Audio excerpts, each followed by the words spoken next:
Knicks headed into Boston to take on the Celtics Sunday. Jeremy Lin returning to where he played his college ball at Harvard. Rajon Rondo and those streaky Celtics looking for their fourth win in a row. Early on, Rajon Rondo driving the lane, gets the bucket to go and the foul. The Knicks scored the first 5 points of the game, but Boston ran off 12 straight from that point. Rondo would miss the free throw, but then here, Carmelo Anthony feasting his way to the bucket for the lay-in.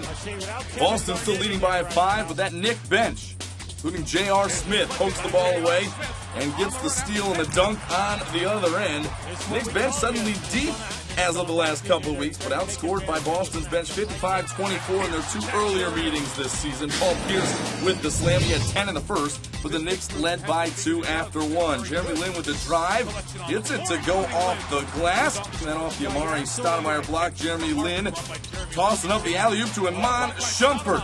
10 Knicks scored in the first half, including Shumpert, the high-riser who had to miss the dunk contest this season. Certainly can get up and throw it down. Then Fields finding Carmelo Anthony, who comes up on the other side. Knicks led by 5 at halftime, 56-51. In the third, Boston gets off to a good start. Rondo finds Kevin Garnett knocking down the jumper. A 15-4 run to start the third.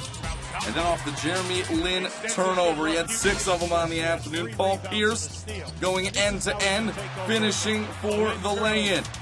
Boston by 6 at that point. It's a 10-point advantage when Rajon Rondo, left all alone, knocks down the jumper. You know things are going good for him when he's got the range on his jumper. Part of a 19-2 Boston run.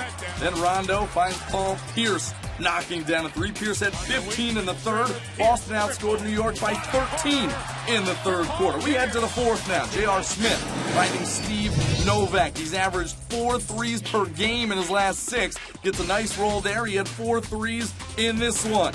Then it's Shumpert driving, big slam. You get teed up for John with KG on that one, but he pulls the Knicks within 4.